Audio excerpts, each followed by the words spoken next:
Welcome to Purpose of Heart, the podcast, where real stories meet God's promises.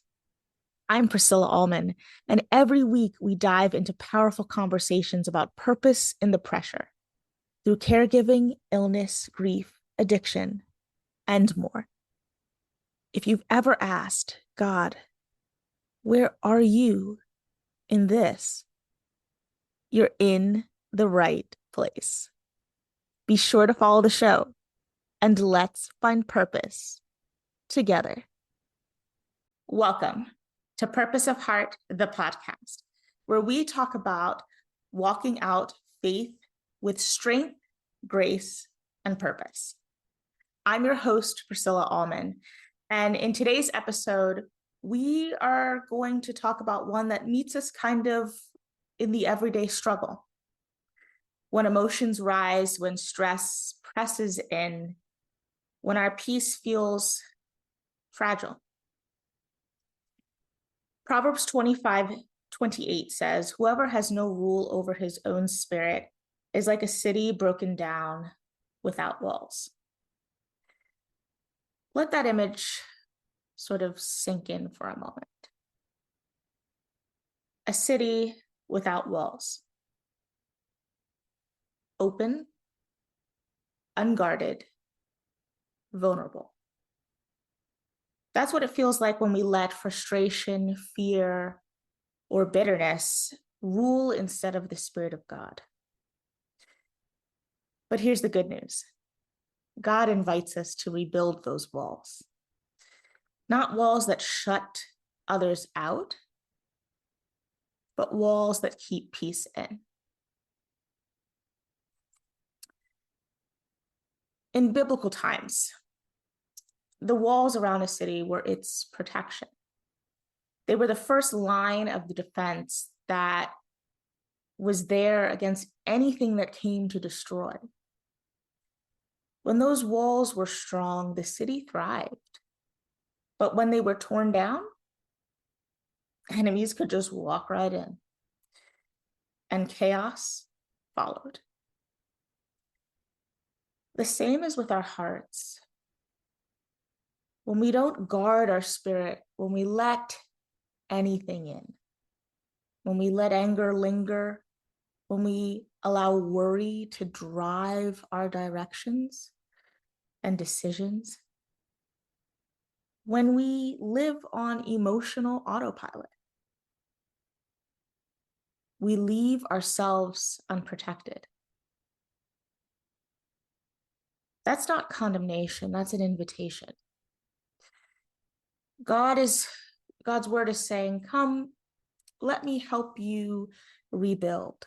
Let me restore your strength, your calm, your peace.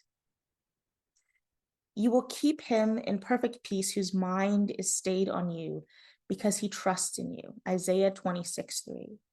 That's what strong walls look like, a heart that's stayed on God. When the Proverbs say, rule over your own spirit, it's not talking about willpower alone. It's about spirit power, the power that comes from the Holy Spirit. Galatians 5:22-23 reminds us that self-control is a fruit of the Spirit. That means it's not something you have to manufacture. It's something that God grows in you as you stay connected to him. Think about this. Every time you choose to pause before reacting, every time you pray before you post, every time you speak peace instead of panic, you're fortifying your walls. You're building something lasting. Maybe this week you felt like you're stretched kind of thin. Traffic tested your patience, someone's words cut deep, or life's pace just wore you down. But even in those moments, the Spirit of God inside of you gives you strength to pause, to breathe, to remember that peace isn't a feeling, it's a boundary.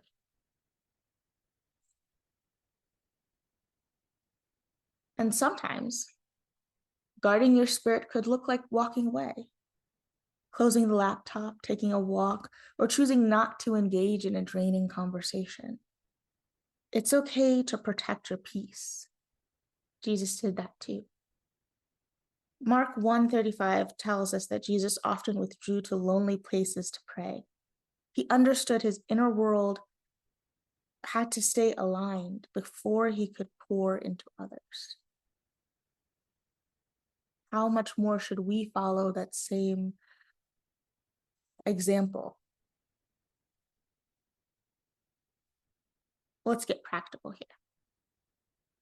If your walls, quote unquote, feel broken down right now, what are some ways that you can start to rebuild? First and foremost, anchor your day in God's presence. Start with prayer, even if it's short. And that also includes being in the Word, knowing what you should allow in and out, having that all-important self-control and growing to be more and more like Him. If we're truly going to be Christians as we say we are, right, Christ-like, then we have to spend time with Him in order to know how He thinks, how He acts, so that we can then grow closer to Him and emulate those behaviors. If we really look at that verse, whoever has no rule over his own spirit is like a city broken down without walls. It may seem like it's in your benefit sometimes to be chaotic, unpredictable, or any of those things, but really you're just vulnerable to attack. 2, we should identify some things that weakens our walks. For some, it could be social media comparison, just letting any old thing in. For others, it could be overcommitment or unhealed hurt. Ask the Spirit to really help you identify what's draining you. Surround yourselves with encouragers. Cities weren't rebuilt alone. Nehemiah didn't restore Jerusalem's walls by himself. He had people around him. Who is able to help you to be accountable? Practice stillness. Psalm 46:10 says, "Be still and know that I am God." Stillness strengthens your walls because it reminds your soul who's really in control. And here's a truth that's worth holding on to. Your peace isn't proof that everything's perfect. It's proof that you trust the one who is.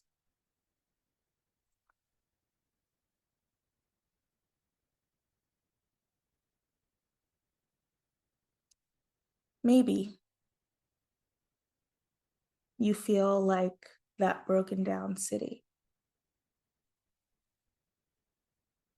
lacking self-control, vulnerable, open to attack, tired and unsure how to even start the rebuilding. But hear this, God specializes in restoration. He's not disappointed in the cracks. He's drawn to them. Psalm 34:18 says, "The Lord is near to those who have a broken heart." So when you surrender your weakness to Him, He becomes your wall of strength. When you quiet your spirit before Him, He helps you to rebuild brick by brick, piece by piece. So the next time you're tempted to lose control, to lash out, to give up, remember you are not powerless, you are protected. You are surrounded by the God who fights for you.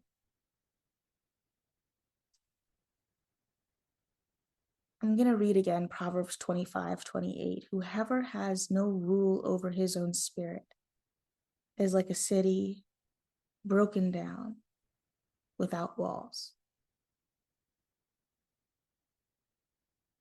Now, one thing that I want to pull out here is that there's a sense that we have some aspect of empowerment or control over our own spirit, obviously with the Holy Spirit's help, but it's that there's some sort of authority that we're supposed to have over our own spirits, that it's not just supposed to be this open free for all. It's supposed to be well kept. And sometimes that means that there needs to be repair. Sometimes you need to build a wall in the first place, and not to keep people out, as I said before, but in order to have structure. And so that wall is not necessarily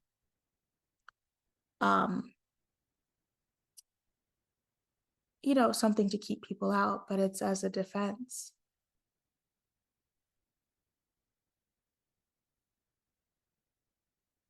So even though it may seem overwhelming at times, it really is empowering to know that we can have these different authorities to not be like a city that's broken down, to not be without walls. We don't have to have it all together to be whole, but we do have to stay connected to the one who holds it all together. I want you to think about where in your life has no walls, has no protection, is vulnerable to anything that comes in, to any fleeting passing thought, any sort of doctrine or anything like that. And think about where you can fortify and rebuild, where you can exhibit more self-control so that you can show up more like the one who loves you. Keep showing up. Keep choosing peace. Keep building those walls with purpose, heart. Until next time, stay anchored in grace, rebuild, and keep living with purpose of heart. Bye, friends. Thanks for listening to Purpose of Heart, the podcast at www.purposeofheartpodcast.com. Make sure you hit that subscribe button so you never miss an episode. There's so much more God is doing, and I don't want you to miss a thing. Thank you in advance for the reviews and shares. They help this message reach more hearts. I can't wait to walk with you again in next week's episode. See you there.